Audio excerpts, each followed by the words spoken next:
Ya estamos, ya está grabando.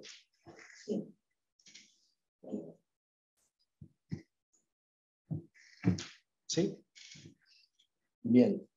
Bienvenidos y bienvenidas a la última de las sesiones del curso sobre cómo hacer un TCG, un TFM y no morir en el intento. Esta última sesión está centrada en la redacción académica, similar ya en el TCG, en el TFM o en el resto de vuestra carrera investigadora para quien la quiera tener. Y en particular vamos a incidir también en cómo evitar incurrir en malas prácticas de redacción académica, incluso el plagio, que en el caso de los TFGs pues es un problema habitual y es un problema que en ocasiones se produce con involuntariedad por parte del alumno o alumna, por desconocimiento de esas reglas académicas, que a continuación comentaremos, y es cierto, vamos a ocultarlo, que en otras ocasiones sí que hay una voluntariedad. Y también alguna de esas herramientas que os voy a explicar que se utilizan y de los saberes de los propios profesores, profesoras, después de tanto tiempo de dar clase, de tantos ejercicios revisados, pues os quiero trasladar que muchos de esos plagios se detectan, ¿no? Y luego pues es muy problemático, es incómodo para nosotros, para los alumnos y alumnas. La propia UNED, que es lo que veremos a continuación, pues tiene también un protocolo de actuación que las consecuencias, dependiendo de cuál sea el impacto, la gravedad del plagio, pues esto no se queda simplemente en suspender la asignatura, sino que puede escalar, puede abrirse un expediente, ¿no? Bien, esta sesión la voy a comenzar, pero antes quiero responder a un alumno que planteaba una pregunta en el chat, si no me equivoco, que decía, en casos de relaciones internacionales y pensando en investigadores noveles, es más compleja la investigación cuanto más actual es el asunto. En cualquier tipo de estudio, una investigación de TFG o TFM o una investigación en sí misma de tipo científico, es mejor realizarla, lo apropiado es realizarla sobre un proceso finalizado. Es cierto que en ocasiones, en cuanto a lo que denominamos una investigación de tipo científico, un trabajo de investigación, tipo aplicando el método científico, es así. Ocurre que en ocasiones, en TFMs que se aceptan versiones profesionalizantes, que se denominan, pues, por ejemplo, un informe sobre un plan de trabajo de exportación de un determinado tipo de producto, por ejemplo, a Asia, ¿no? Vino de La Rioja, un plan de exportación de vino de La Rioja a Asia.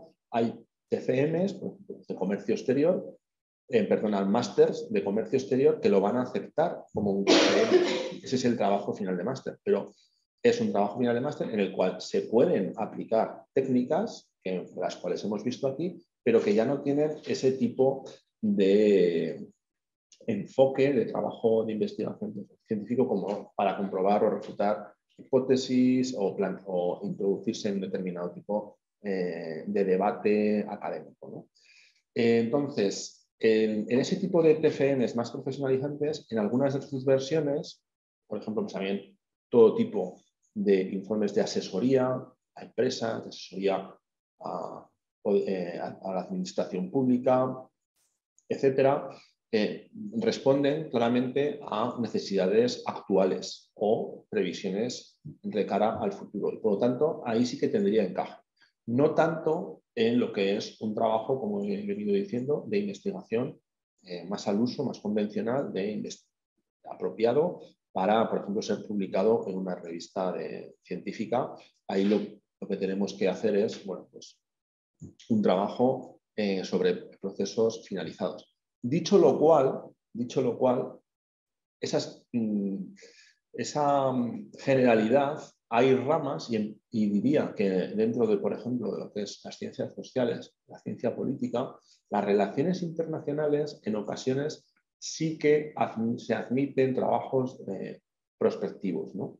Entonces, claro, ahí ya se analiza lo que está sucediendo en la actualidad, intentando identificar las claves, las variables fundamentales que van a explicar resultados que pueden darse en el futuro. Pero insisto, sobre todo también en un investigador novel es mucho más accesible realizar un trabajo en términos de procesos que ya hayan finalizado. Ahora sí, inicio la sesión sobre la redacción. En la misma vamos a hablar de lo que es una estructura, la estructura apropiada. Algunos de los aspectos también se vieron en la sesión de ayer, realizada por Azucena. Algunos requisitos básicos, esenciales de las pautas de redacción académica. Después haremos, fundamentalmente esta sesión se va a basar en prácticas, en casos prácticos, en consejos que os voy a trasladar, ¿no? Que tienen que ver con el sistema de citas, con recursos que tenéis online interesantes, donde podéis resolver dudas sobre cómo utilizar determinados conceptos o cómo escribirlos. Y luego ya también abordaremos la cuestión que ya he enfatizado previamente sobre las malas prácticas y el riesgo de incurrir en plagio, así como algunas pautas también de recomendación para preparar la defensa escrita u oral de un TFM, que también ayer fue iniciado esta serie de recomendaciones que damos en el curso por Azucena. La estructura del TFG o el TFM generalmente tiene una serie de apartados claves que tenemos que tener en cuenta en el esqueleto también de nuestro diseño de la investigación, por cómo luego se va a trasladar al texto, ¿no? Pero en lo que es la redacción, digamos que bueno, pues con sus diferencias entre disciplinas hay un esqueleto generalmente común. Es el de tener una introducción, hablo del cuerpo de texto, por supuesto previamente pues hay una serie de reglas formales que un trabajo tiene, como el hecho de que tenga un índice, el hecho de que tenga pues, un resumen o un abstract, palabras clave, keywords, equivalentes a lo que vimos ayer en un artículo científico. En el índice, estás en un trabajo de TFG que no tiene un volumen de páginas muy grande, pero conforme más vamos avanzando, conforme el trabajo más se va ampliando, más referencias incorpora, es importante utilizar las herramientas que nos proporciona el propio programa de procesamiento de textos, por ejemplo, en este caso Word o los equivalentes, en el sentido de incorporar los títulos, los subtítulos, de manera que después, una vez que vayamos generando nuevos, directamente y de manera automática se genera el propio índice. Esto, bueno, pues en un TFG igual no es tan costoso hacerlo a mano, pero cuando ya entramos en un texto que puede tener más de 100 páginas, realmente resulta muy útil. Vamos ya a lo que es la estructura del cuerpo de texto. Obviamente tiene que tener una introducción en la que figure una descripción del contexto que motiva el interés de esa investigación, los objetivos del trabajo. En un TFG yo creo que también es interesante bueno, pues, trasladar cuál es la propia motivación del alumno respecto al tema y luego describir ya una vez en las conclusiones, pero también en la defensa, en particular en la defensa oral, aquellas cosas que hemos aprendido por medio de la práctica de la investigación para nuestro TFG. En la introducción también detallaremos la pregunta de investigación, de manera sintética la hipótesis, las ideas de partida que tenemos, si se han refutado o no se han refutado, se han comprobado o no se han comprobado. Adelantamos, por lo tanto, parte de las conclusiones, informamos de qué aplicaciones posibles, de por qué es relevante ese tipo de resultado que hemos tenido en nuestra investigación y también informamos al lector de la estructura posterior del trabajo, ¿no? ¿Qué es lo que se va a encontrar? Es importante que tenga o no tenga un epígrafe propio, el trabajo hable del estado de la cuestión. Es una síntesis, como hablamos ayer, crítica de los trabajos previos de otros autores, de la revisión de la literatura que han trabajado sobre esa temática y que se orienta a justificar nuestra temática y en particular por qué la hemos elegido de cara a su importancia en la academia. Quiero decir, normalmente un investigador investiga algo porque no ha sido investigado o porque las investigaciones previas no son completas. No tiene sentido realizar que muchos investigadores diferentes realicen la misma investigación desde el mismo tipo de enfoque, con el mismo tipo de marco teórico, utilizando los mismos datos y sobre el mismo periodo histórico y en la misma localización. Esto no tiene sentido, ¿no? Claro, en cuanto empezamos a mover estos apartados de los que he ido mencionando, sí que tiene sentido. Incluso cuando todo coincidiera, pero lo hiciéramos desde una perspectiva o enfoque o marco teórico distinto, ya tiene un sentido pleno, porque además se orienta generalmente a comprobar que quizás desde otro marco teórico los resultados cambian. Esto o se completa una información que antes había sido omitida. Todo esto tiene que estar explicado en síntesis, sobre todo en un TFG, que entendemos que no tiene un volumen de páginas muy grande.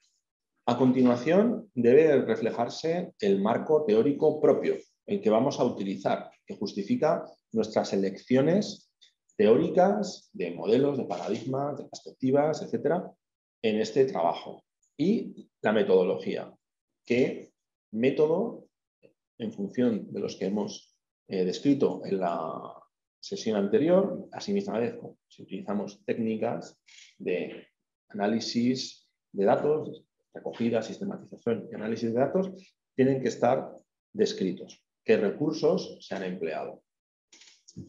Ya pasamos a la parte del análisis, los resultados, la exposición de nuestro trabajo, ¿no? De los resultados que ofrece nuestro trabajo. Generalmente esta parte es la parte más importante, tanto en un sentido de número de páginas, como, o sea, cuantitativo, como en un sentido cualitativo. Ahí vamos a exponer de una manera detallada, precisa, intentando en un TFF que sea sintética, sin divagar, centrándonos en realmente qué es lo importante de nuestros resultados después del trabajo de investigación.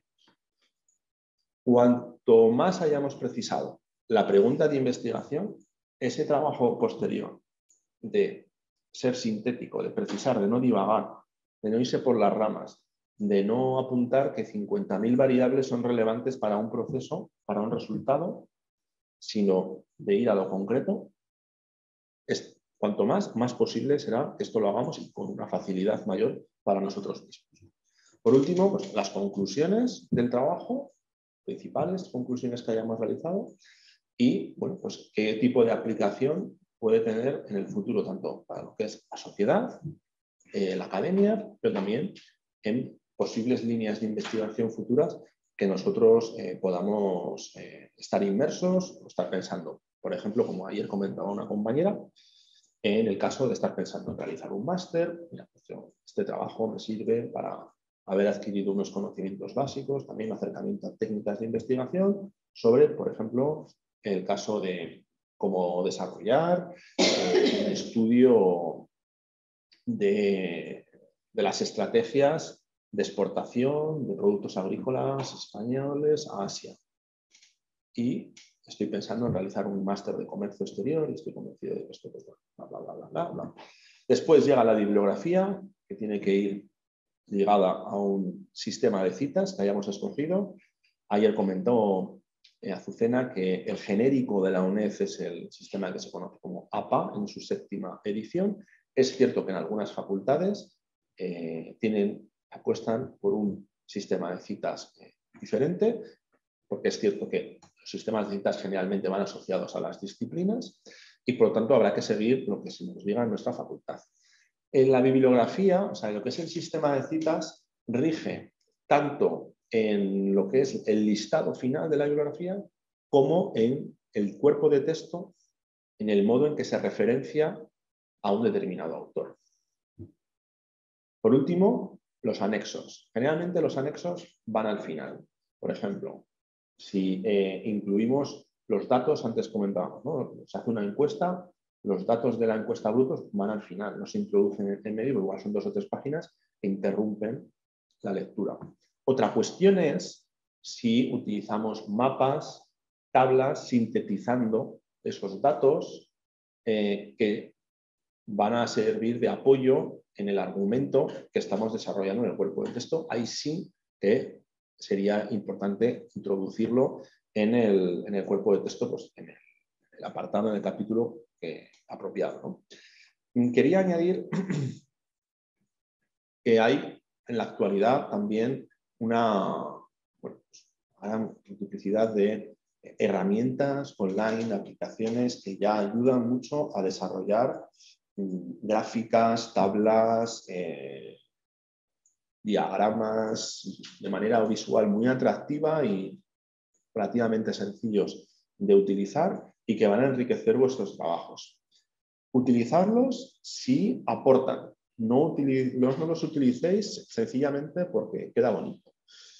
Hay un equilibrio ahí, ¿no? Incluso hay tribunales que el hecho de que les pongan 5 conceptos de una manera muy bonita porque sabemos manejar esa aplicación, pero que no añada nada, lo pueden ver incluso, bueno, pues, un intento de distracción por parte del alumno, lo pueden ver de una manera negativa, valorarlo de una manera negativa. Por lo tanto, ser en ese sentido economistas, ¿no? Los economistas intentan economizar los recursos y el uso tanto de las palabras como, en este caso, de los recursos visuales. Aquello que aporte, emplearlo. Y ya que lo empleáis, que sepáis que hay herramientas de rápido aprendizaje y de uso, en muchas ocasiones libre, a vuestra disposición. Habiendo descrito lo que es la estructura, ahora os voy a dar algunas recomendaciones sobre las pautas en la redacción académica. Un TFG no es un relato que enviemos a un concurso literario, ni siquiera el concurso literario de aquí del centro asociado de la UNED de Calatayud. Concurso literario exige, o sea, está abierto a distintos formatos, registros de redacción. Porque, entre otras cosas, pues, la novela, también, o sea, la prosa y la poesía, ambas pues, tienen una multiplicidad importante de formatos, ¿no? De estilos, enfoques, de cómo afrontar ese tipo de redacción. El formato académico en eso es mucho más rígido. Exige un estilo impersonal, formal, podemos decir serio, no valorativo. Generalmente los estudiantes que nunca han investigado tienen una tendencia a incluir opiniones personales que no son relevantes, las opiniones, tampoco las mías. Quiero decir, no es que no sean relevantes las de ellos, tampoco son las mías. Las que son, lo que es relevante es mostrar en el texto con convicción, con rigor, que hay un proceso o un problema que es digno de ser investigado, que hasta ahora ha sido investigado de esta manera, que nosotros lo vamos a investigar de esta otra, o en este otro espacio, o en este otro actor, o con estos otros datos, y vamos a utilizar estas técnicas, etc. Y los resultados son estos, y las conclusiones algo equivalente. En ocasiones, bueno, podemos introducir elementos de ironía, pero siempre anclados a la claridad del argumento y al rigor con la línea de constructo de la investigación. Hay que evitar, como digo, exponer opiniones personales o creencias, valoraciones que introduzcan un sesgo de todo orden, no solamente ideológico, sino de cualquier tipo, en la redacción. Que no esté, como digo, argumentado con rigor. También intentar evitar el uso de expresiones coloquiales si no son aceptadas en el argot de la materia. Por ejemplo, En España, cuando hubo el debate constitucional en el cual se estableció pues, el desarrollo del Estado de las autonomías, y como sabéis, en la Constitución per se, el Estado de las autonomías no otorga ya una autonomía a cada comunidad autónoma. Esto ocurre posteriormente con el desarrollo de las leyes en el cual habría la posibilidad, ¿no? En el momento de la Constitución, para cerrar esta cuestión, que no fuera un tema que bloqueara la aprobación de la Constitución, se dejó muy abierto. La redacción es un poco ambigua. Después ocurrió que, sobre todo a raíz de cuando se aprueba el Estatuto en Andalucía, el resto de comunidades autónomas, por goteo, llegó a su Estatuto de Autonomía. Y esto se denominó el café para todos. El café para todos es una expresión coloquial, pero es una expresión coloquial que tiene una aceptación en el argot político español. Entonces, a ese tipo de cuestiones me refiero. Es arriesgado ofrecer afirmaciones categóricas en el hecho de que van a empezar si hablamos del futuro, pero también expresiones como del tipo no sé, que algo es una mentira o es una verdad, si no está reflejado en nuestros datos, ¿no? O unas conclusiones, de, por ejemplo, relacionadas con aspectos del orden moral, de todo tipo de tuvo un comportamiento inhumano, por ejemplo, ¿no? Ese tipo de valoraciones, insisto, si no están ligadas a lo que es el argot del propio desarrollo de la materia, por ejemplo, pues, la cuestión de la moral, lógicamente, si estamos haciendo un trabajo de filosofía moral, pues habrá que utilizar ese tipo de conceptos, pero porque ya tienen un significado anclado en la producción filosófica previa. Bien, el no abusar de las oraciones subordinadas. En los trabajos suele ocurrir distintos tipos de errores en lo que es el constructo de los párrafos y la relación entre los párrafos, ¿no? En los alumnos que no tienen mucha experiencia en la redacción académica. Uno de ellos es no calibrar que los párrafos tienen que tener sustantividad propia, en que tener un argumento, una exposición propia y que les diferencie del resto de los párrafos con los cuales va a tener una relación. Eso es cierto. Pero a lo que voy es que, por ejemplo, si hay un argumento que en un párrafo se ha explicado en 6 líneas y se pasa a otro argumento en la redacción, hay que pasar a otro párrafo. No es apropiado tener un párrafo que combine 5 argumentos. Estaría mal que los fuera intercalando, eso para empezar. Digamos que en base a la claridad es lógico tener un orden, ¿no? Y detallando, y abriendo y cerrando cada uno de los argumentos, pero también sería erróneo juntarlos todos en un párrafo que al final dure una página y media. Ocurre algo también en el opuesto, en el sentido de que hay gente que igual escribe 2 líneas y sin cambiar de argumento o de exposición, pulsa al enter, ¿no? O sea, punto y aparte y abre otro párrafo. Y te puedes encontrar 10 párrafos de 2 líneas en una página, ¿no? Eso tampoco es adecuado. ¿Puede haber un párrafo de dos líneas? Sí. No es habitual. Es habitual, por ejemplo, una novela no es habitual en un trabajo científico porque generalmente un argumento necesita más pero digamos que gramaticalmente o en el sentido de la estructura de la redacción no sería negativo. Ahora bien, es muy llamativo cuando ves una página en la que hay 10 párrafos de 2 líneas porque eso seguramente lo que al 99,9% de esas ocasiones incurre en que no está justificado que sea así y que hay un error en la redacción.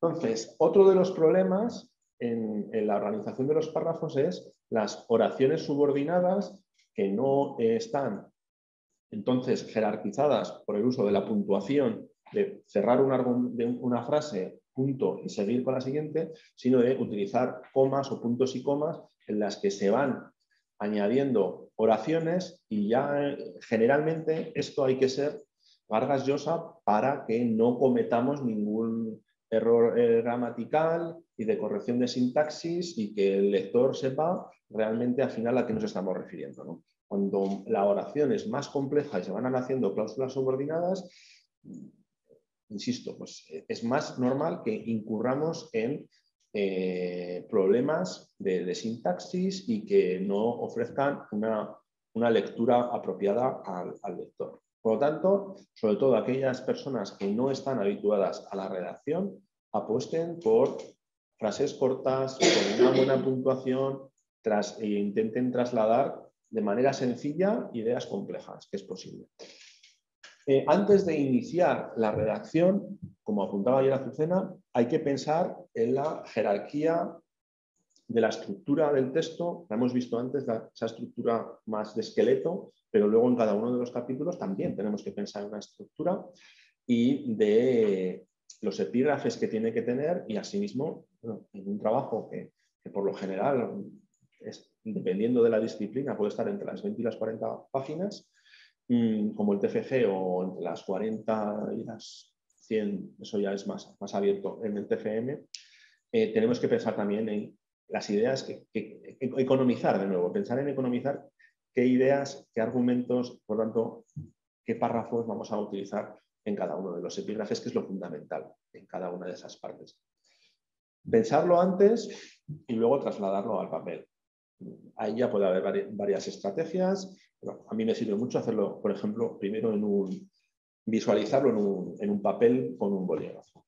Y quizás a las nuevas generaciones esto del papel y el bolígrafo ya les parezca algo decimonónico y yo lo entiendo, ¿eh? O sea, a mí me ha pillado alguna de estas cosas en mitad y, por ejemplo, ya me resulta mucho más cómodo leer trabajos académicos en pantalla por cómo los trabajo después en el subrayado, en aplicar en el PDF comentarios, etcétera, y aparte el almacenamiento, que no tenerlo en papel.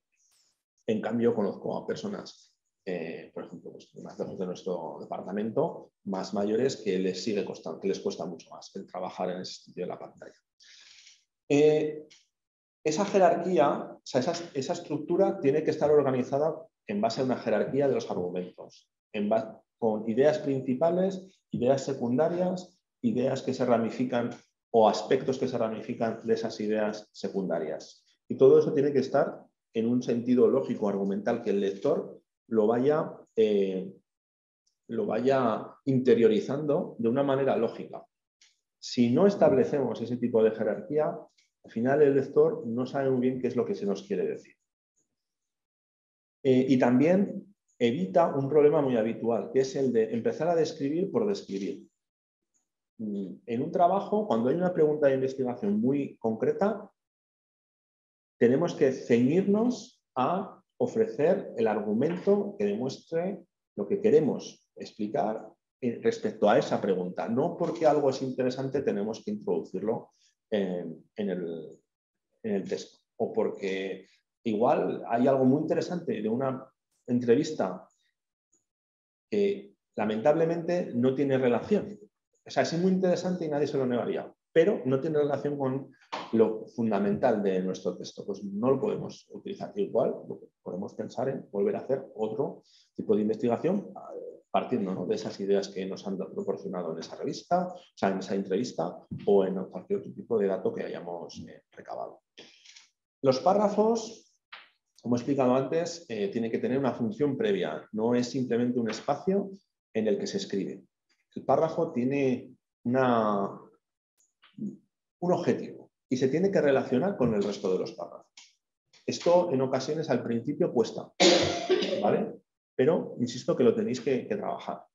Se deben especificar el objetivo y luego el desarrollo de una idea, de un argumento dentro de ese párrafo. En ocasiones simplemente es presentar lo que luego se va a explicar. En otras ocasiones es, por ejemplo, pues si decimos, hay tres ideas principales o tres enfoques principales que explican el fracaso de la planificación central de la economía de la Unión Soviética. Pam, pam, pam. Primer enfoque y lo desarrollas en un párrafo. Segundo enfoque y lo desarrollas en otro párrafo. Desarrollas el enfoque y el por qué ese enfoque plantea que la planificación central para alcanzar la Unión Soviética. Tercer enfoque en otro párrafo. Lo que no se puede hacer es ir mezclando ideas de los tres enfoques, por ejemplo, en un mismo párrafo o en un párrafo que al final tenga una página y media, etc. Introducir conceptos y palabras clave trabajados en la titulación. Esto es una recomendación que demuestra que se ha interiorizado lo estudiado en los años que hemos desarrollado el grado, nuestra titulación, y que en el momento de salida, de conclusión de esta titulación, somos capaces de manejarlos con precisión, tanto conceptual como teórica y en relación con los procesos históricos, empíricos o sociales, demográficos, económicos, etcétera, jurídicos, en nuestro trabajo, de una manera aplicada. Es raro y digamos que demuestra que el alumno carece de esa condición, ¿no? de aplicar conceptos o conocimientos teóricos que quizás ha sido capaz de memorizar y hacer en un examen, pero que luego no es capaz de utilizarlos de una manera solvente, de una manera aplicada, ¿no? Entonces, si utiliza otras palabras más del orden del vocabulario vulgar o del periodismo, que sí que tienen una traslación a un concepto específico en la materia en la que hemos estudiado y no los utiliza el concepto, sino utiliza el argot más popular o más periodístico, pues ahí tenemos un problema. Ahora os voy a plantear pues 3 diapositivas con otros tipos de consejos en la redacción académica. En la primera, me gustaría apuntar que hay que asegurarse del uso adecuado de los términos. Aquí he puesto algunos ejemplos. Por ejemplo, América del Norte o Norteamérica. ¿Nos referimos a un país o a un continente? Bueno, pues Norteamérica o América, por más que les duela a los estadounidenses, desde esta parte del charco es un subcontinente en el cual, en cuya delimitación están 3 estados: Canadá, Estados Unidos y México. México también forma parte de Norteamérica. El gentilicio. ¿Qué gentilicio es? Hay que leer muchas veces el texto que hemos trabajado para identificar en ocasiones algo que inicialmente lo hemos escrito, pero que de pronto decimos, esta igual no se escribe así, o igual este concepto realmente no lo he utilizado de manera correcta, o, por ejemplo, pues el caso de un gentilicio, hay que revisar. También en la geografía, pero en otro orden de las disciplinas, pues ocurre lo mismo. Siempre sale, por ejemplo, en Los Simpsons, ¿no? que Plutón ya no es un planeta. Cuando yo estudié, Plutón era un planeta, ahora mi hijo estudia, ya no es un planeta. Pues, claro, con la geografía, imaginemos, sobre todo en los mapas políticos, después de la implosión de la Unión Soviética, de Yugoslavia, países que cambian de capital, capitales que cambian de nombre, etcétera. Bueno, pues todo esto hay que actualizarlo. Aspectos también ya más conceptuales, como la diferencia entre mundo islámico y mundo árabe. No todos los árabes son musulmanes, no todo el mundo musulmán o el mundo islámico se circunscribe al mundo árabe. Entonces, hay que utilizar ese tipo de conceptos, esos son ejemplos, de manera precisa. Ocurre con elementos de la puntuación que en ocasiones hacemos un uso arbitrario. Por ejemplo, utilizamos la coma y el punto y coma de manera arbitraria, no según está establecido en las normas de la puntuación, en la redacción, ya no en la redacción académica, en cualquier redacción, pero también en la redacción académica, digamos que es más sobria. Eso ocurre, por ejemplo, con los puntos suspensivos. Los puntos suspensivos en la redacción académica se limitan a establecer, por ejemplo, cuando se indica entre corchetes que falta un fragmento de una cita porque la cita es muy larga y tú únicamente estás interesado, por ejemplo, en el principio y en el final. Entre comillas, lo que extraes, lo demarcas, estableces ese símbolo para que el lector entienda, porque ya conoce lo que es la propia simbología, el significado que tiene ese símbolo, la redacción académica, que hay algo más que el autor, por economizar las palabras, no ha expuesto.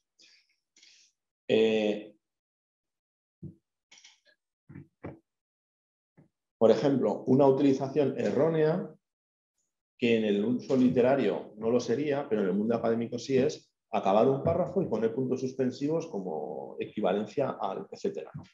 No, esto tiene que ir etcétera.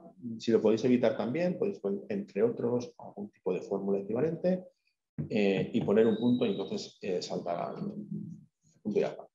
El uso de las mayúsculas tiene un criterio, no es arbitrario. Yo, mis compañeros y compañeras, pues, muy acostumbrados a ver trabajos donde una misma palabra en una frase, en la séptima frase del segundo párrafo se pone en mayúscula y en el siguiente párrafo, en la última frase, se pone en minúscula. No. Primero, tiene que haber una unificación, ¿no?, de cómo utilizamos el lenguaje en nuestro documento, pero luego es que además hay unas reglas en la redacción de cuándo se usan las mayúsculas y cuándo no. Aquí os recomiendo, cuando tengáis dudas, porque es normal tenerlas, no os sintáis mal por ello, recurráis, por ejemplo, a la página de la Fundeu, fundeu.es, donde hay toda serie de consultas resueltas con base a preguntas específicas, tanto de conceptos o de categorías. Por ejemplo, en cuestiones de política o de historia, estudios jurídicos, etcétera, que sepáis, los cargos académicos se escriben en minúscula. Ni siquiera el presidente se escribe en mayúscula. Presidente es minúscula. Sin embargo, la institución se debe escribir en mayúscula. Es un ejemplo. Ocurre en las relaciones internacionales cuando, aquí es otra categoría, es según la acepción de un mismo vocablo. Las relaciones internacionales, como ese conjunto de relaciones entre estados, va en minúscula. Cualquier disciplina de estudio se debe escribir en mayúscula. Las relaciones internacionales también. En ocasiones, ya, como sé que hay alguien de relaciones internacionales, se suele también escribir con el uso del acrónimo del plural de RR.I, que lo vemos a continuación. Efectivamente, en esas siglas que son en plurales, pues tenemos que poner los puntos. Comisiones obreras, Estados Unidos, relaciones internacionales, hay que ponerles .uu, no uu. Son cuestiones, algunas de ellas menores, otras no tanto, pero que, como digo, que ya tenéis que ir incorporando en vuestra redacción académica para ser correctos. En un acrónimo, que sepáis que siempre la primera vez que se utiliza, un acrónimo es, pues, por ejemplo, la UNED, es Universidad Nacional de Educación a Distancia. Si estuviéramos hablando de esta universidad en algún texto, la primera vez tendríamos que lo utilizásemos el vocablo Universidad Nacional de Educación a Distancia y, entre paréntesis, UNED. Y ya las siguientes veces utilizaríamos siempre UNED. Pues así con todo el tipo de acrónimos. Por ejemplo, si el plural es a un conjunto de la categoría, las ONG, no estamos hablando de una institución en particular o de una empresa o de un sindicato, como es el caso anterior, se tiene que escribir un acrónimo, pero no utilizar el típico que a veces se ve, una S, como dando a entender que es plural. Eso sería en inglés, pero no en castellano. Bien, otro tipo de recomendaciones en cuanto a los números. En la redacción académica está estandarizado que según qué tipo de cifra a la que hacemos referencia, se escribe con letra esa cifra o se escribe numéricamente. Hay una multiplicidad de casos, ahí tenéis contenidos algunos, tampoco vamos a perder más tiempo en eso.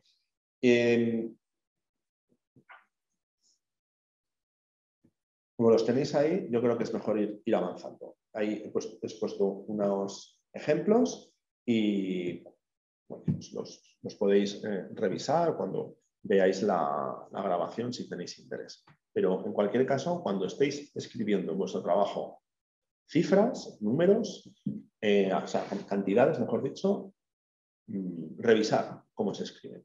Y ya, eso la primera vez lo vais a tener que revisar. Seguramente si vais escribiendo, luego ya lo sabéis, se os queda. Pasamos a los casos prácticos. En el sentido de los sistemas de citas, únicamente voy a añadir, porque ya se trabajó ayer, que en el caso de la UNED tiene materiales, tutoriales, guías, tanto en PDF como en vídeo, que describen claramente ese tipo de sistema de citas y cómo se utiliza. Básicamente, que ahora si salgo de aquí no voy a ver si lo voy a saber hacer.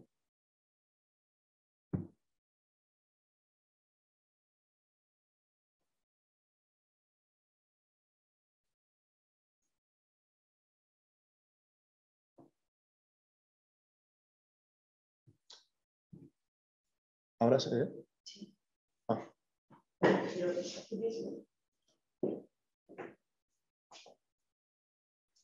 Sí, sí, sí.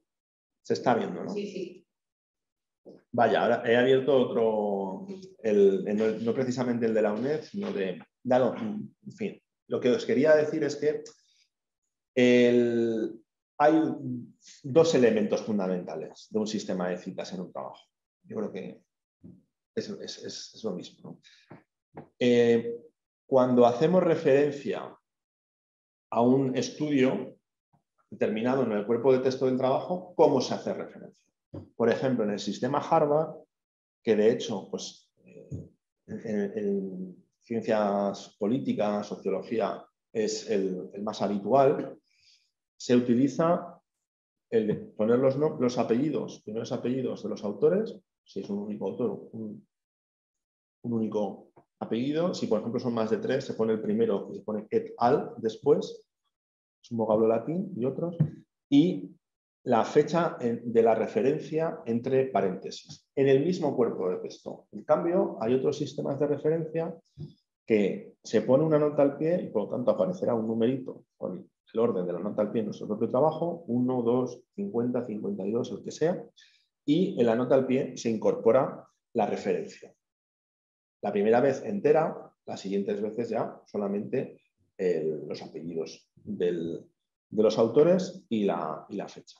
En este tipo, por ejemplo, en el Harvard, que es diferente, como digo, al APA, lo que ocurre es que una vez que introducimos en el cuerpo de texto, ya no hay una referencia en la nota al pie y sí que luego va a haber un listado de referencias bibliográficas. Generalmente, esto sí que aplica al común de los sistemas de citas, que cuando hay varias referencias de un mismo autor de un mismo año, se distinguen por la primera que se cita es la A, la segunda la B y así. Y después, la otra gran característica de un sistema de citas es, a ver,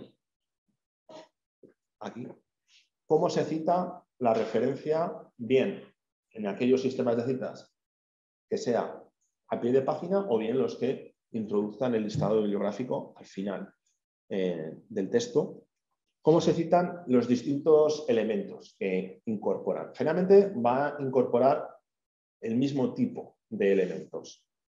El nombre del autor y apellido, la fecha de publicación, si es una publicación monográfica, un libro, pues el título, la editorial, la ciudad donde se publicó, etc. Pero vamos a ver que en distintos sistemas de citas, y por lo tanto es importante saber en cuál estamos trabajando y unificar todo el documento según ese mismo tipo de sistema de citas, hay distintas reglas. En ocasiones, por ejemplo, se escribe el nombre entero. Aquí ya vemos que en Harvard no. En Harvard se escribe la inicial del nombre, punto, y el apellido. En ocasiones la fecha va al final. En otras, al principio. Por ejemplo, pues en Harvard es el segundo elemento. Esto no tiene más sentido que aquí os vaya describiendo ni un sistema ni otro, porque hay muchos elementos bastante complejos. Y hay que realizarlo, en fin, la bibliografía, en el momento en que estamos con el documento, viendo pues, cada tipo de publicación o de referencia, cómo hay que citarla. ¿Por qué digo esto también? Cada tipo. Porque al margen de las fuentes secundarias, libros, artículos o, por ejemplo, revistas, cada sistema de citas ya ha ido actualizándose de manera que nos ofrece las formas en las que se citan, por ejemplo, pues, actas de congresos, que se citan tesis, se citan artículos de revistas periódicas, política exterior o de periódicos, ¿no? del mundo. Pero también fuentes digitales, periódicos digitales o incluso tweets. Ya hay un formato para citar tweets. Hay formatos para citar distintos tipos de materiales audiovisuales. En entrevistas, por ejemplo, incluso las propias entrevistas que hemos hecho nosotros, documentos web de todo tipo, etc. Digamos que cada sistema tiene ese formato de cita.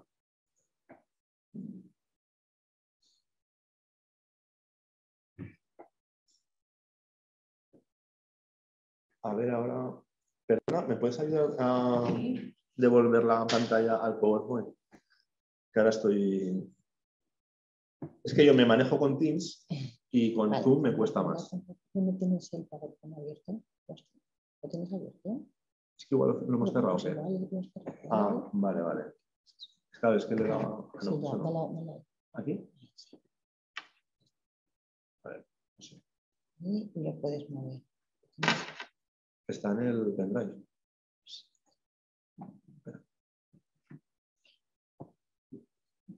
Ya se ha cerrado. Perdona, que se había cerrado. Mira, sí, aquí me sale como que se... Sí. Vale, pues vuelves a compartir y en pantalla vuelves a buscarlo. Ya está.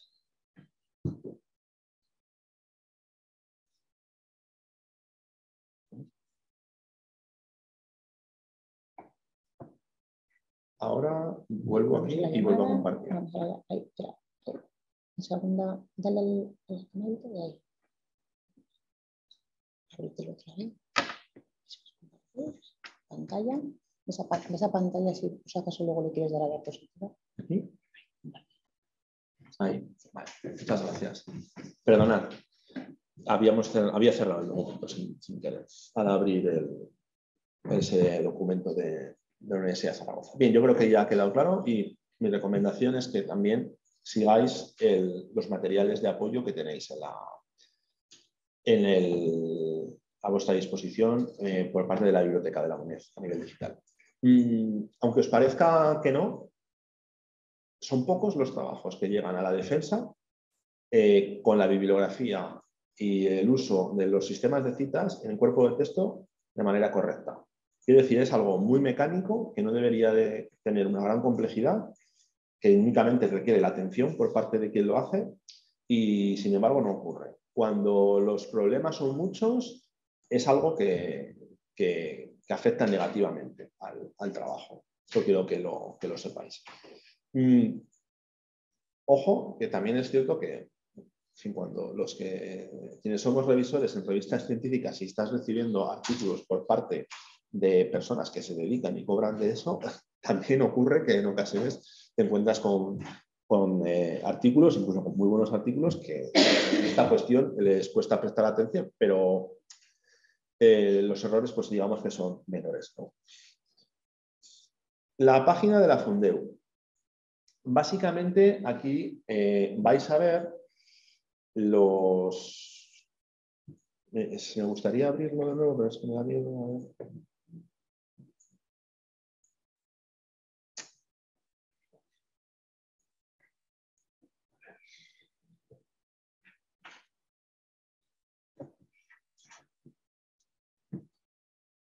¿Ahora se ve? Sí. Vale. Entonces, aquí, por ejemplo, es el ejemplo que os he puesto, ¿no? Anteriormente de la Fundeu, que es esta página, y veis que tiene una entrada únicamente para explicar la cuestión de por qué se escriben los cargos en minúscula y las instituciones incluidas de esos mismos cargos, a los que están adscritos esos mismos cargos, en mayúscula. Vais a ver una explicación, ejemplos de cada una de esas dudas. Hay un repositorio, una base de las dudas. Aquí podéis buscar en ese buscador cualquier aspecto.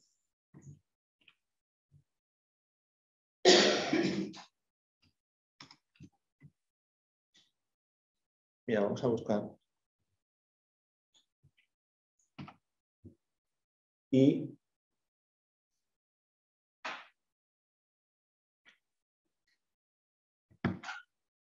Y bueno, cuando se abra vais a ver pues, la serie de aspectos. Por ejemplo, en este caso responde al gentilicio.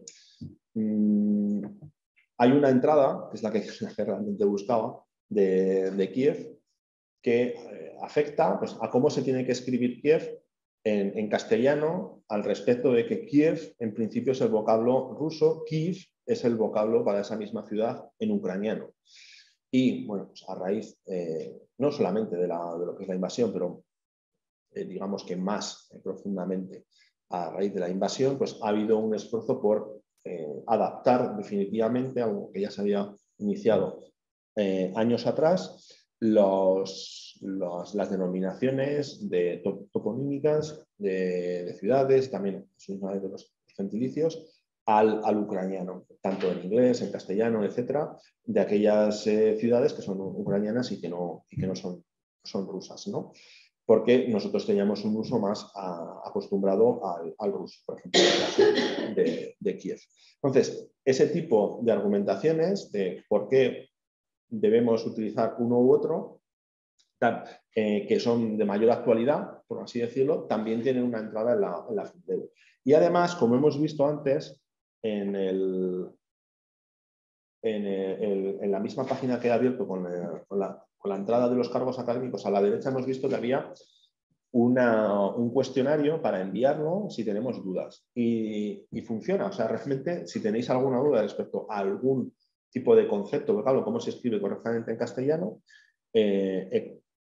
mandas la duda a la Fundeu y pues, pasado unos días ellos contestan y generalmente pues, esa duda se suele también volcar a lo que es el...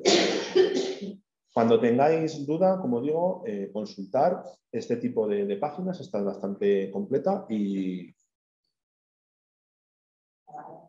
ahora tengo que... ¿Así? Cada regla que me gusta la puedes poner.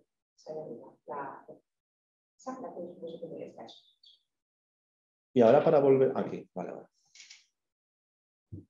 Bien. Pasamos ya a la parte más polémica, quizás. ¿Cómo se detecta? Ah, no, pero esto... ¿Qué es el plagio? Hay una serie de problemas en la redacción académica que tienen que ver con el plagio y con otro tipo de malas prácticas que no incurren en plagio, pero que hay que tratar de evitarlas.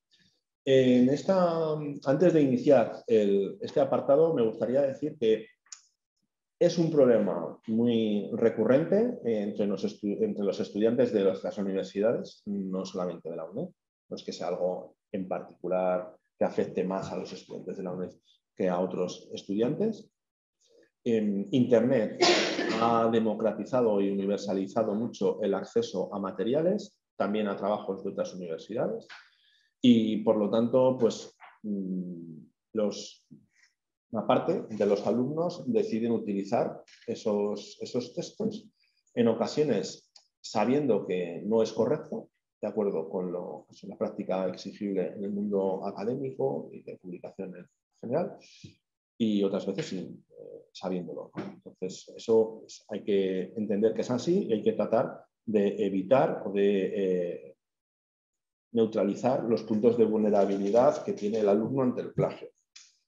Entre esos puntos está precisamente el que desarrolló en general ayer Azucena en la primera sesión, y es el de identificar claramente qué es un TFG o un TFM e identificar la necesidad de hacer una planificación para que el desarrollo del trabajo sea un desarrollo parsimonioso, sin agobios, que cuando lleguen momentos de bloqueo, que al mejor de los catedráticos también le llega, sea algo ante lo que no nos derrumbemos y que podamos retomar nuestro vuelo y desarrollar el trabajo retomando pues, las tareas de investigación y de redacción. Si no mantenemos una planificación, si no mantenemos ese esfuerzo de una manera dilatada a lo largo del periodo que dura, si no hemos hecho, por ejemplo, un diseño viable del trabajo, ¿no? Que igual que hemos querido explicar demasiado y vemos que al final no sabemos precisar qué es lo fundamental y se nos van las hojas, nos limitan el número de hojas redactadas a un determinado número que ya no cumplimos, pero es que al mismo tiempo aún no hemos explicado lo fundamental que queríamos explicar, nos ponemos nerviosos, va llegando el periodo de entrega del trabajo y en ocasiones lo que ocurre es que ante esos nervios, ante ese bloqueo, optamos por la vía de Alejandro Magno, que es sacar la espada y cortar el nudo gordiano, y decidimos incurrir en plagio para salvar la situación. Esa decisión es una decisión errónea, yo creo que es errónea por uno mismo, porque además eso ocurre en muchas ocasiones, a pesar de haber habido un periodo de trabajo y que es normal tener esos niveles de agobio o bloqueos en mitad de una investigación. Es normal, no hay ninguna carga negativa que a mí se me ocurriera utilizar con alguien que me dijera eso. Lo hemos tenido todos y lo he intuido. Entonces, lo que hay que saber es que eso puede llegar y tratar de ir construyendo las fases, incluso para que algunas de ellas funcionen en un determinado momento mal y nos podamos reponer sin necesidad de caer en una situación en la que busquemos un atajo, como el del plagio. Pero aparte de que no seamos justos con nuestro propio trabajo ya acumulado, es que pone nuestra situación ante el resto de la comunidad académica pues, en un contexto muy complicado. Muy complicado porque muy probablemente se va a detectar, porque ya los profesores estamos habituados a la lectura de trabajos que incurren en estos problemas, porque además contamos con herramientas como la que os voy a plantear a continuación y porque la cosa, como digo, en el terreno de que se complique, no se queda en la relación entre el profesor o el tutor, en este caso, o el tribunal y el alumno, sino que está claro que es algo injusto respecto al alumno, la relación con sus compañeros y compañeras, porque, bueno, pues, por ejemplo, luego si alguien compite con alguien por becas, pues se ha podido obtener una nota de una manera deshonesta, pero es que además el impacto que puede tener puede ir más allá de la propia asignatura y puede evolucionar hacia una queja y que habrá un expediente en la universidad que puede tener ya un desarrollo con consecuencias más graves para el propio alumno. En España, por el motivo que sea, no voy a entrar ahora, hemos visto personas muy relevantes, con cargos muy relevantes, no me importa decirlo, presidente del Comité Olímpico Español, plagió su tesis, se descubrió una semana antes, no la defendió la Universidad de Vigo, ha seguido siendo presidente del Comité Olímpico Español.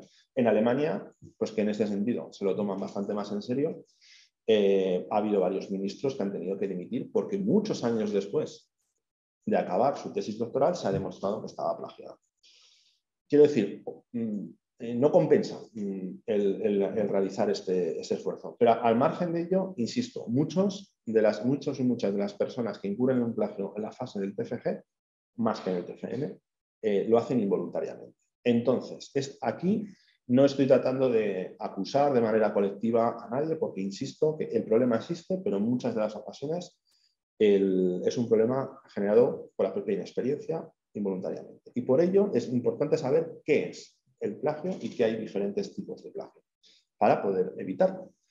Entonces, el plagio es usar el trabajo, las ideas o las palabras de otra persona como si fueran propias, acreditándolas fueran propias y referenciándolas de una manera en la que no queda clara la autoría de otra persona.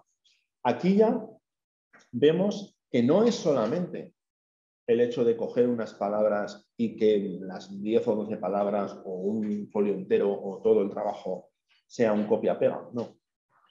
Si alguien coge las ideas de otro, aunque cambie las palabras, sigue siendo plagio. Lógicamente, este tipo de plagio ya es quizás en un nivel más elevado el que se va a buscar, ¿no? Que igual en un TFG, pues el alumno no va a llegar al punto, salvo que sea un alumno ya experimentado, de ofrecernos una explicación que pudiera estar relacionada con la que daría un catedrático o alguien. Pero en cualquier caso, lo que es el plagio se incurre igual, aunque no sea copiando las palabras, sino tomando las ideas sin hacer una referencia de dónde provienen esas ideas. Ya he dicho pues, la gravedad, no voy a volverlo a replicar, de lo que es el plagio en la comunidad académica, para profesores, para estudiantes, investigadores. Y que pues, puede suponer una mancha importante y que esa mancha no sabes nunca cuándo llega. Puede llegar en el momento en el que se realiza el plagio o, como en el caso de los ministros alemanes, 20 años después. Y puede llevar un tipo de sanciones bastante relevantes. Como he dicho, el plagio a veces no es voluntario. ¿Cómo se detecta un plagio? Aquí hay que entender también que el plagio, la mejor herramienta es la experiencia de una persona que tiene un conocimiento de lo que son los trabajos, de lo que son las publicaciones y una experiencia. Generalmente esto suele ser un profesor, pero también podría ser un editor de una editorial o de un periódico, etcétera, ¿no? En nuestro caso, digamos que somos los profesores los que hemos leído decenas, centenas de TFGs, de trabajos universitarios, y vas desarrollando un sexto sentido a la hora de detectar aspectos que te levantan te despiertan, ¿no? Como una alarma, y entonces ya empiezas a buscar. Hay luego distintas herramientas para buscar.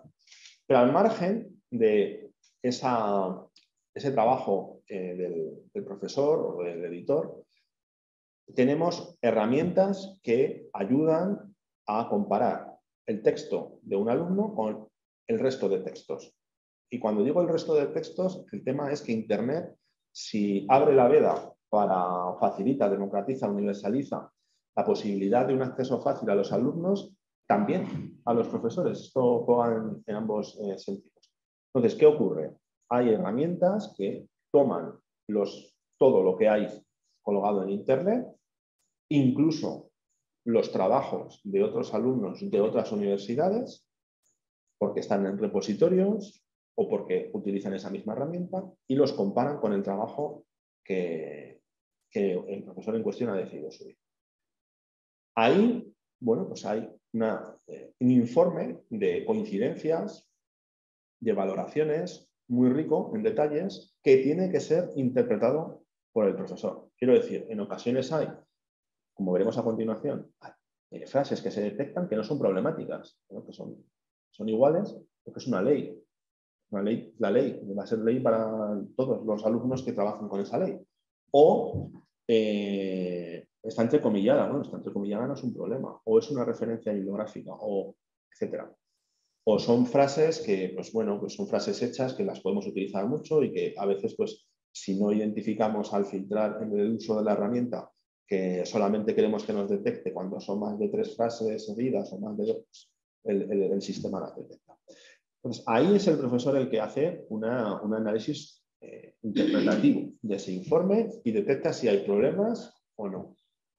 Aquí hay toda una serie que os he comentado, también porque puede ser interesante que vosotros mismos en ocasiones trabajéis con alguno de estos, de esas aplicaciones y veáis, ¿no?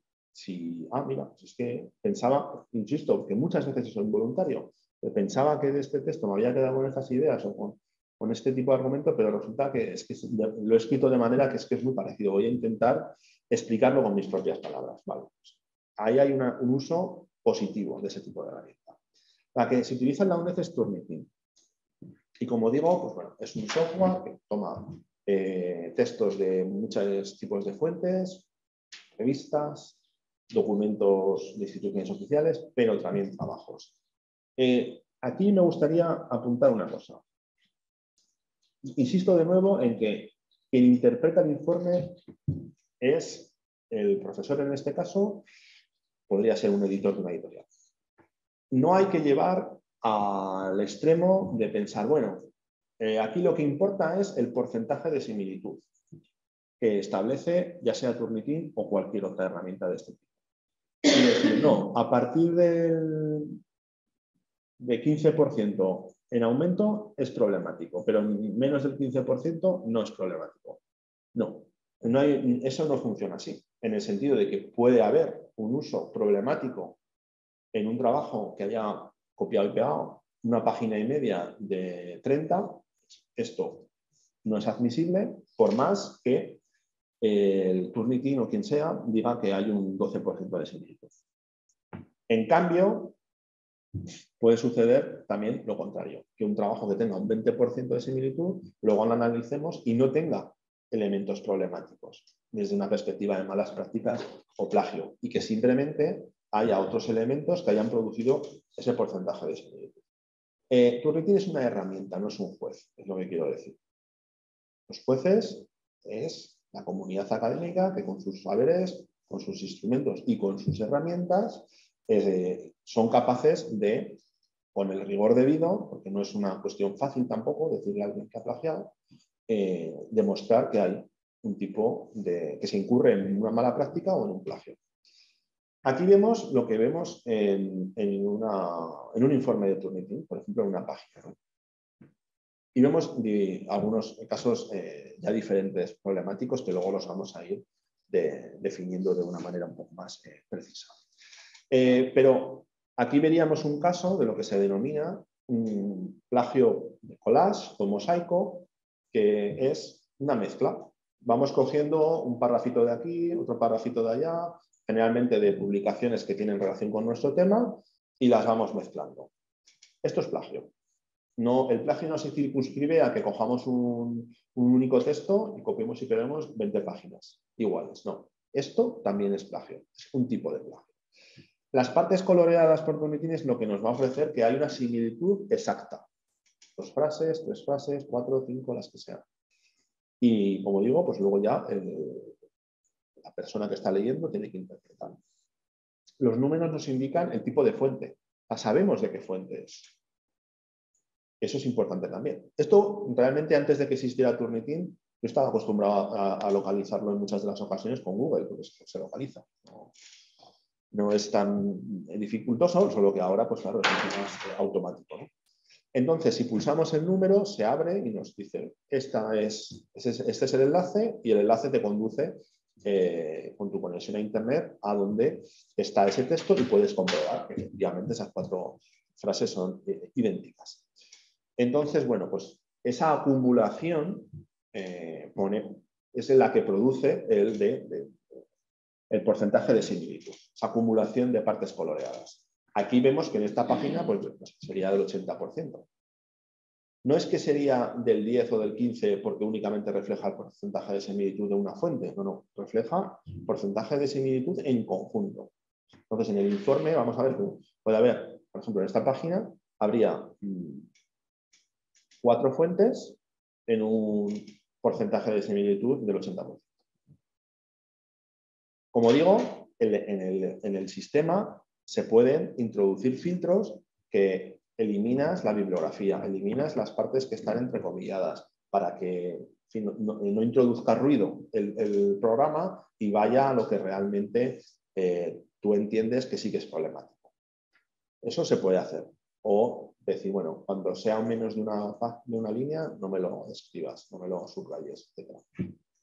Bien, los tipos de plagio. En el sentido de plagio literal, de lo que podríamos decir copia-pega, texto, hay dos tipos. El que es de una única fuente y el que hemos visto anteriormente, que es ese plagio collage.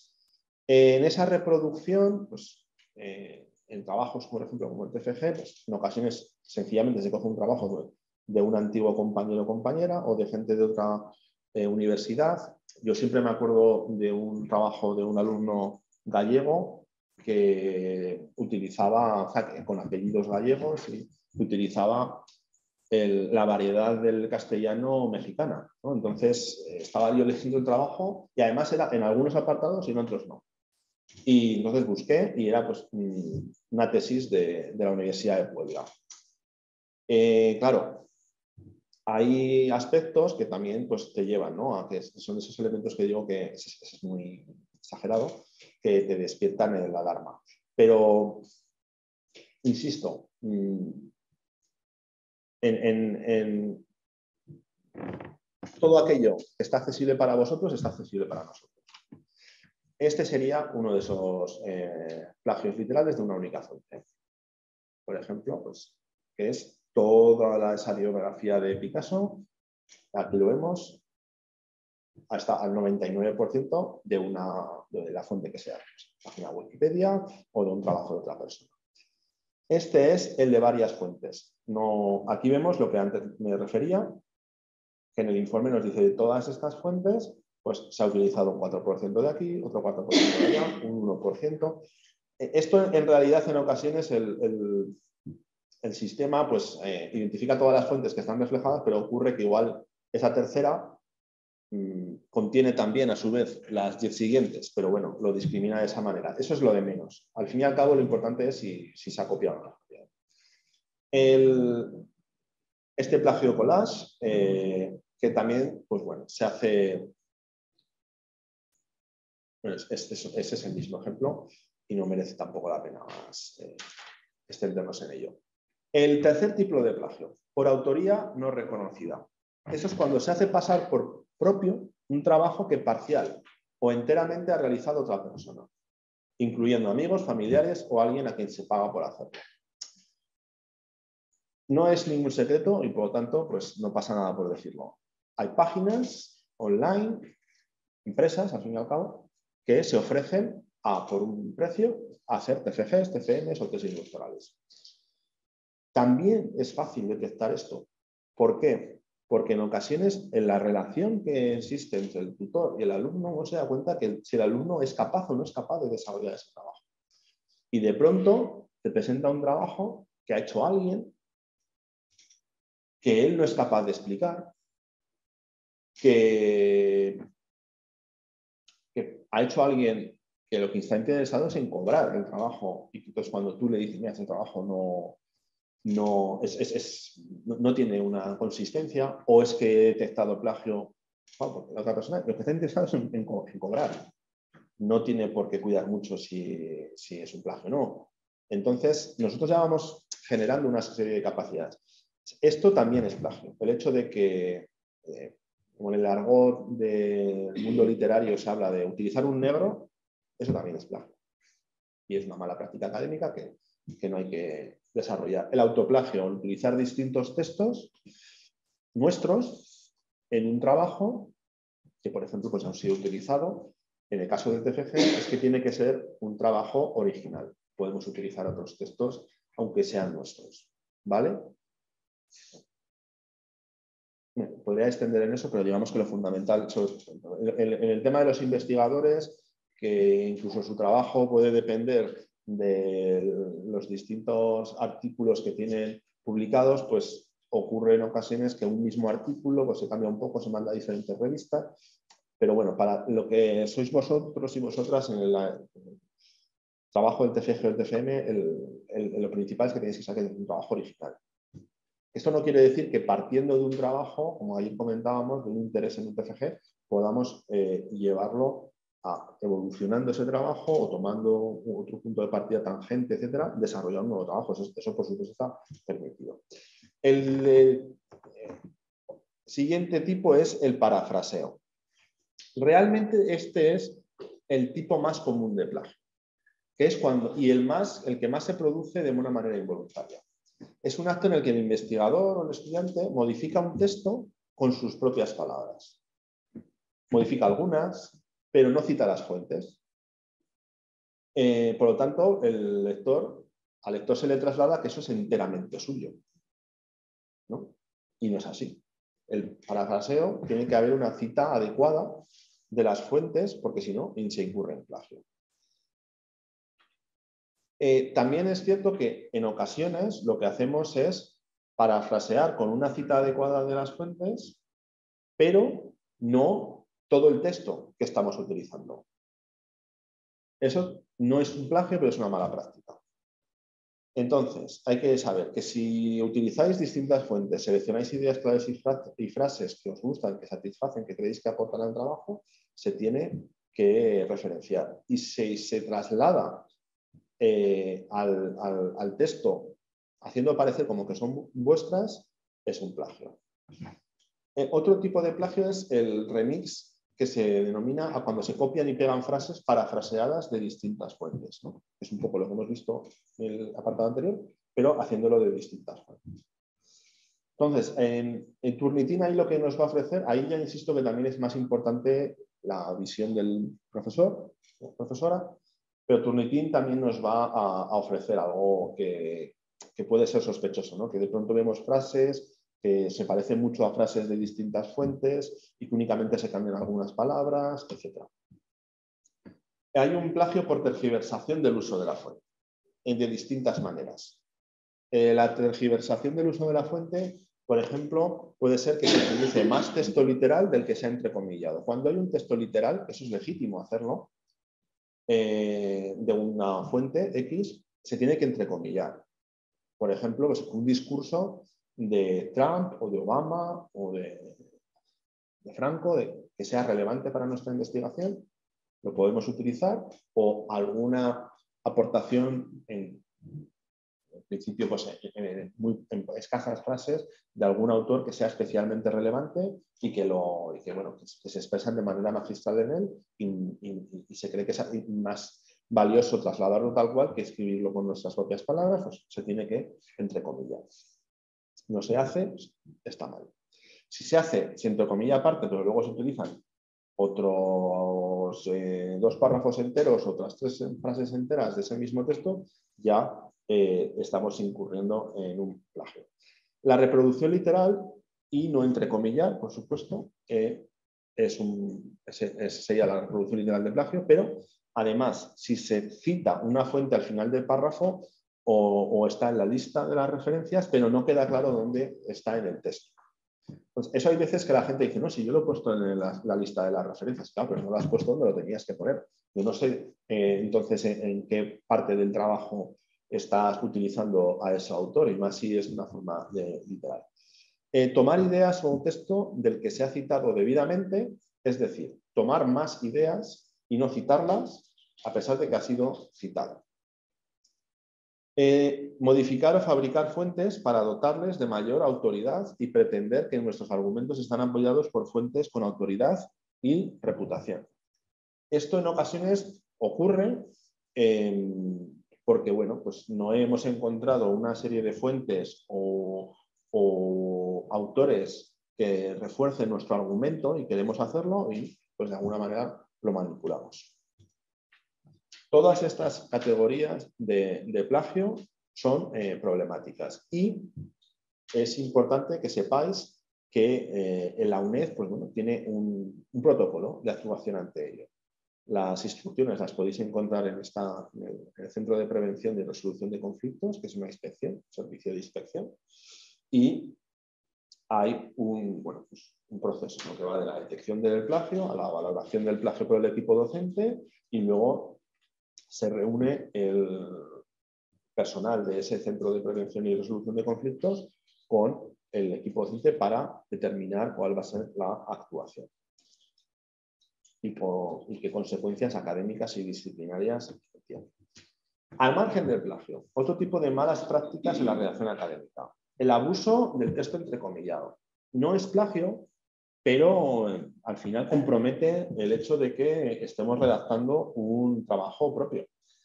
Esto ocurre en algunas ocasiones, no en muchas, pero que, por ejemplo, de 20 páginas, al final 11, ¿no? De manera por partes, quiero decir, por párrafos, pero el equivalente a 11 páginas sean textos que hemos entrecomillado de otros autores. Esto no puede ser.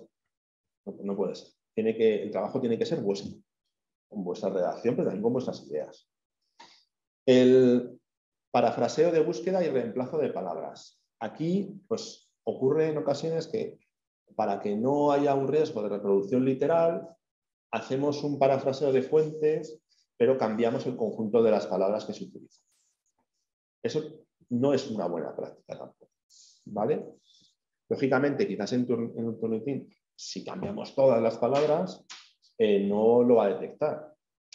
Pero lo que tenemos que tratar es de escribir con nuestras propias palabras, sintetizar los argumentos, los hallazgos y escribir con nuestras propias palabras. No ir cogiendo estructuras de frases y donde pone tomar, poner, coger, donde pone a nosotros, pues poner en nuestro caso, no sé, varios ejemplos, no se pueden poner.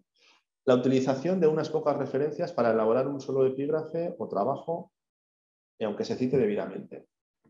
Claro, si hay un trabajo que tiene 4 referencias bibliográficas sobre, no sé, las elecciones en la transición española, pues lo que se da a entender es que lo que se ha hecho es un resumen de ese trabajo, no tanto un trabajo propio.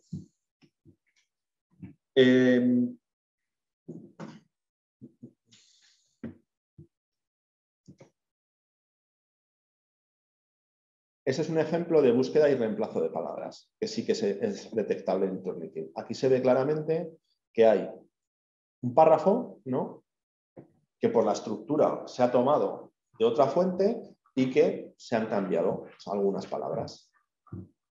Pero se ve claramente que, bueno, es que el párrafo es el mismo. Las pautas para la... bueno, sí, aquí ya pasamos a el último caso práctico, creo que es este. Sí. Y dejamos ya la cuestión más incómoda del plagio y la mala práctica, pero insisto que es sobre todo el esfuerzo de aquí explicarlo en detalle, el que seáis previsores y que incluso de una manera involuntaria podáis neutralizar, tanto en el sentido de los agobios como en el sentido directo ya de la redacción, los riesgos de incurrir en plagio y una mala práctica. Las pautas para la defensa de TFG, TFM escrita u oral. Bueno, pues como comentó ayer Azucena, cada facultad tiene su reglamento y es el que tenéis que seguir. Eso no hay más. Es cierto que lo que sí que sabemos es que los TFM generalmente ya sí que hay un estándar de defensas orales más generalizado. Por ejemplo, en el TFG, en nuestra facultad, pues no hay, que sociología sigue haciendo examen, nosotros hacemos en políticas, hacemos defensa oral y ya es un estándar que se cambió desde hace 2 años, pero ya ha venido para quedarse. Hay una defensa oral que se hace online a través de una plataforma como esta, en este caso es Teams, y el TFM ya se hace también en una plataforma que es Teams, de manera oral, de manera ya estandarizada para los alumnos de la UNED. Antes, de hecho, hasta la pandemia, lo habitual era que, salvo una petición del alumno, se hiciera de manera oral, pero presencial, en la Facultad de Madrid, en el caso del TFM, no del TFM. Pero ahora ya se ha estandarizado que es al revés, salvo que el alumno quiera hacerlo presencial, porque luego él lo prefiera o que viva en Madrid, pues prefiere hacerlo frente de los profesores, o en ocasiones hay gente pues, que quiere ir con su familia o que vayan compañeros a ver la defensa, etcétera, es de manera online, oral. Cuando hablamos de una defensa de tipo oral, no es que uno vaya a un examen oral, propiamente dicho, en el sentido de que se plante allí y le pregunten preguntas de su tesis. No, tiene que hacer una presentación que, dependiendo del, bueno, si es TFG o TFM y también de las disciplinas, cada facultad pondrá su nivel, su límite de tiempo, el alumno tiene que preparar esa presentación previamente a nivel expositivo. Se puede apoyar herramientas como un PowerPoint, un Prezi, que fue mencionado por Azucena, o ir sin ese tipo de herramienta porque no le resulte necesario. O sea, realmente ese tipo de herramientas, como siempre decimos, tiene que ser de apoyo. Si no aporta nada porque no estamos trasladando tablas o mapas o algo que sea algo adicional que no podamos mostrar de manera oral nosotros, no es mejor hacerlo. De hecho, el uso de PowerPoint, por ejemplo, muy llenos de texto, que implique que el alumno prácticamente lee más que expone, es valorado de manera negativa. Para que os hagáis una idea, de lo que yo puedo trasladaros es que en nuestro grado, la presentación en el TFG son 10 minutos, en el TFM he puesto aquí 30, pero realmente ya tendemos a hacer a los alumnos que, bueno, pueden estar entre 20 y 30, pero mejor si se ajustan a 20 en esa primera presentación. Lo que es el acto generalmente suele ser una presentación, como digo, después hay una intervención del tribunal que ha leído el trabajo, que ha visto tu exposición, y se devuelve el turno de la palabra al alumno, que va a responder a lo que le han preguntado, a los comentarios del tribunal. Puede responder, digamos, de una manera general. No es que si te hacen 5 observaciones obligatoriamente tienes que responder a las 5. Si lo haces, pues bien. Si no lo haces, digamos que lo mejor es que intentes hacer una respuesta que cumpla, ¿no?, con lo esencial de lo que se te ha trasladado. En ocasiones hay preguntas específicas, otras veces no. Recibes un comentario más general. Y una vez que se cierra ese turno de palabras, en las presentaciones, bueno, se puede decir que en ambas presentaciones orales, si estás en una sala presencial, el alumno se sale, se queda al tribunal, delibera hasta que te llaman para recibir la calificación, y en el sentido de la defensa oral en online, pues abandonas la sala, digamos, online, y luego vuelves dentro de 10 minutos y ocurre lo mismo, se te traslada la nota. En las defensas de TFG, generalmente lo que ocurre es que si el trabajo llega, bueno, en las de máster también, pero que lo sepáis en las de TFG, es porque el trabajo ya está aprobado. Otra cuestión es que haya una parte de la nota, un porcentaje de la nota, que se vaya a ser determinado por la propia presentación oral.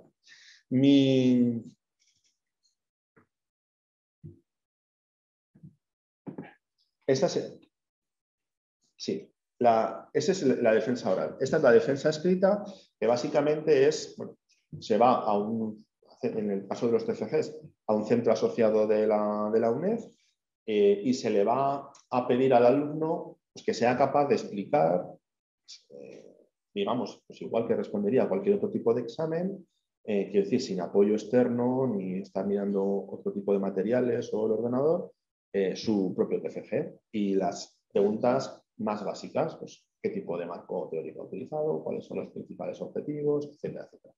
Y con ello, pues se hace una valoración que complementa a lo que es la del propio trabajo.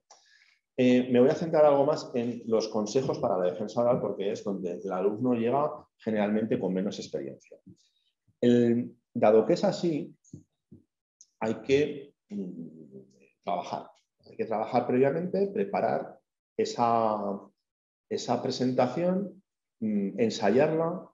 Es posible que cuando afrontamos por primeras veces el desafío de hablar en público, pues nos pongamos nerviosos. Es normal, de nuevo, como decía antes, es normal bloquearse al hacer una investigación, es normal ponerse nervioso cuando hablamos en público. No os sintáis de manera especial en un sentido negativo porque eso os ocurra, es perfectamente normal.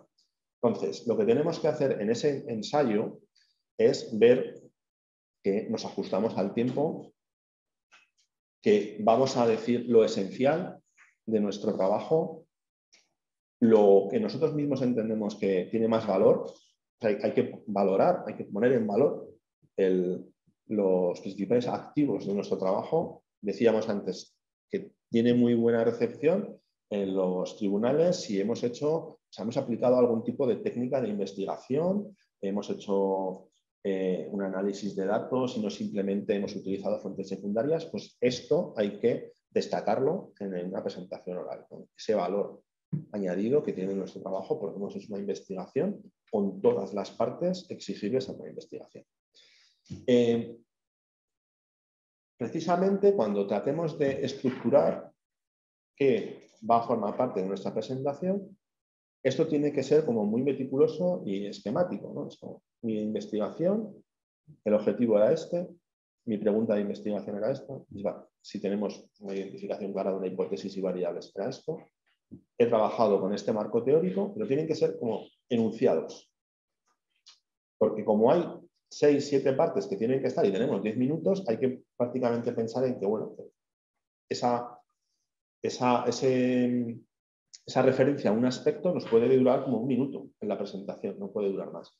Y luego a mí me interesa trasladaros que es importante, más en el TFG que en el TFN, el TFG sí, el trasladar al tribunal en qué parte del trabajo os ha servido de aprendizaje. Si habéis descubierto nuevas bases de datos, si habéis descubierto bibliotecas nuevas, nuevos fondos, si os ha servido para poner en práctica por primera vez técnicas de investigación, si habéis hecho entrevistas, trasladarle la experiencia y también un poco los desafíos, los problemas que habéis experimentado en esa labor, ¿no?, de investigación, etc.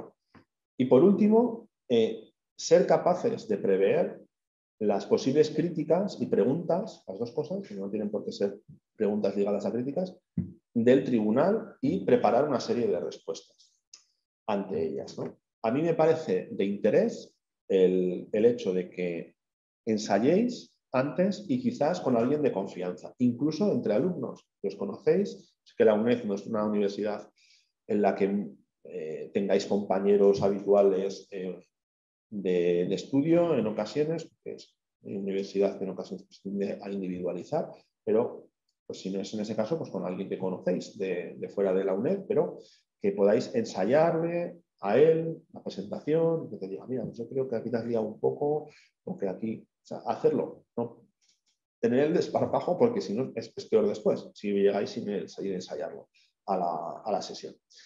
Y nada más, disfrutad de vuestro TFG y vuestro TFM.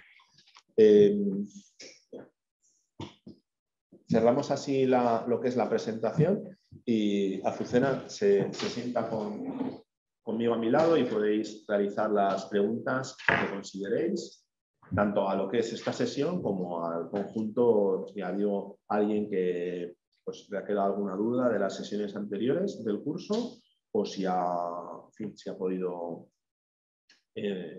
identificar algún matiz de su propio programa que considera que nos puede trasladar alguna duda.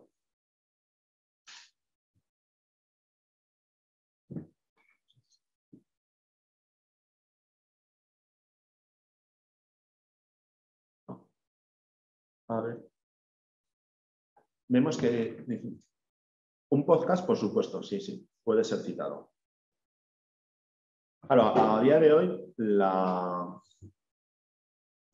hay una riqueza mucho mayor de las fuentes y además con gran valor. Estamos hablando que, por ejemplo, pues, en Tweets hay presidentes, por citar al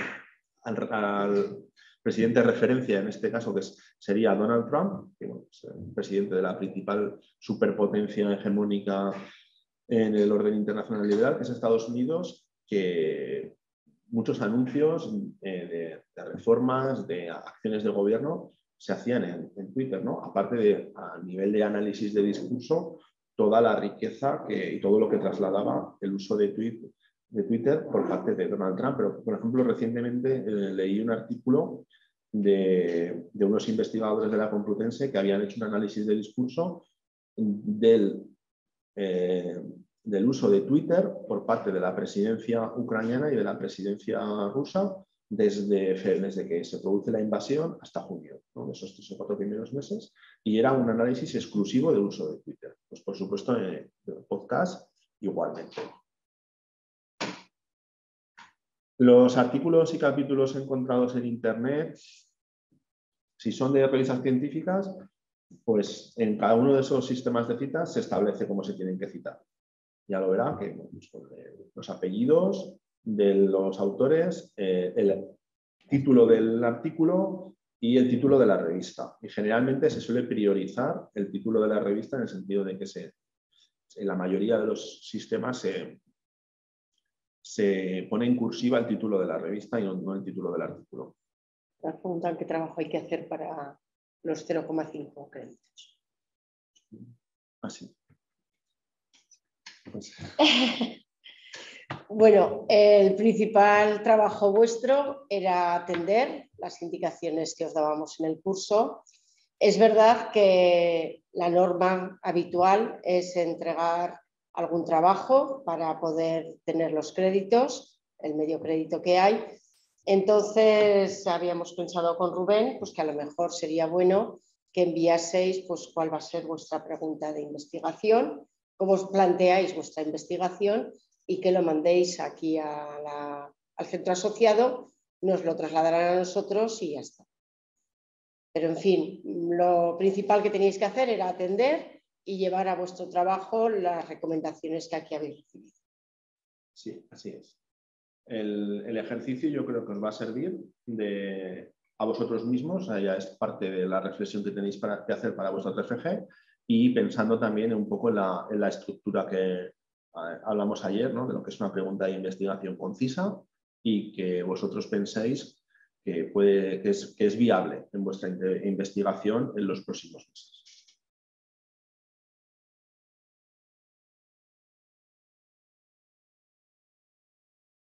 La persona que dice que lo hará el año que viene, pues claro, también es bien, hay que hacerlo cuando se sienta uno preparado y sí, con tiempo, porque es cierto que hay que planificarlo el TFG y lo que es el desarrollo de la investigación.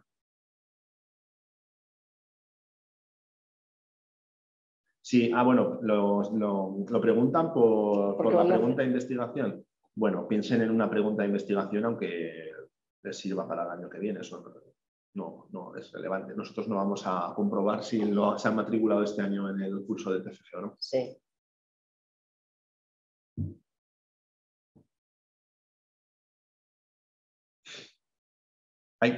Trate de evitar todo tipo, incluso el autoplagio.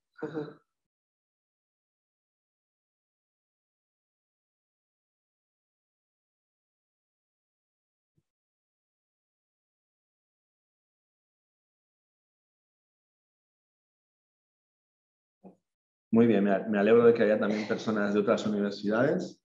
Eso demuestra el valor social de la UNED.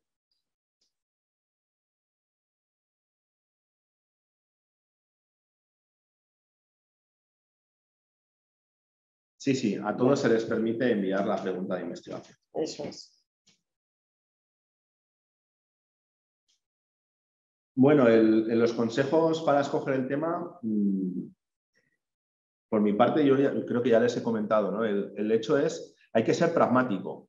Es un trabajo que tiene que ser viable, que para disfrutarlo y utilizar las técnicas de investigación, los datos tienen que estar accesibles para ustedes y que no les cueste mucho, por supuesto en el nivel económico, pero en el nivel del esfuerzo que sea ponderado a lo que aquí se está trabajando, ¿no? Que es un TFG, que no deja de ser una asignatura. No estamos hablando de una tesis doctoral, donde se cuentan ya con recursos, con becas. Aquí estamos hablando de un TFG, que es poner en práctica los saberes que se han acumulado en la carrera, pero adaptándolos a las exigencias de la investigación. Por lo tanto, yo creo que el ponderar lo que se les pide con el hecho de que sea realizable el trabajo en ese planteamiento de tiempo. No sé si quieres añadir algo más, Azucena. No.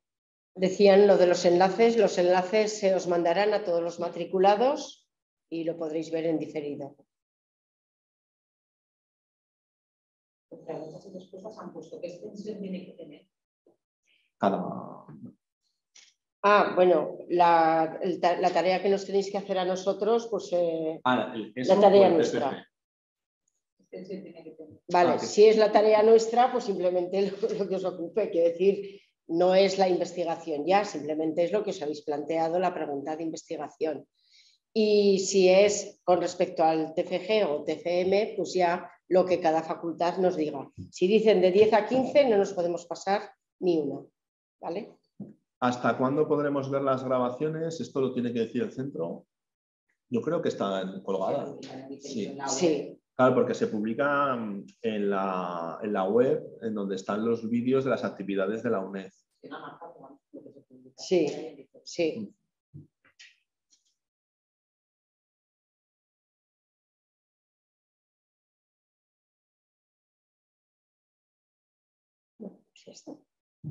Muy bien, gracias a ustedes por atender y esperamos, deseamos que les sirva de ayuda a perder también el miedo hacia la investigación, hacia, por supuesto, la asignatura de TFG y TFM en sus estudios, ya sea en la UNED o en otras universidades.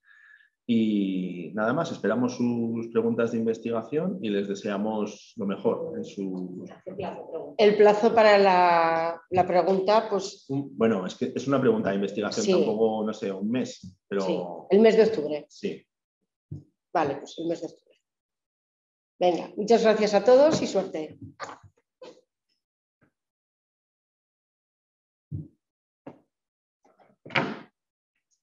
¿Cómo hago? ¿Dejo de compartir, Marta? Sí, dejas de compartir. Finalizar.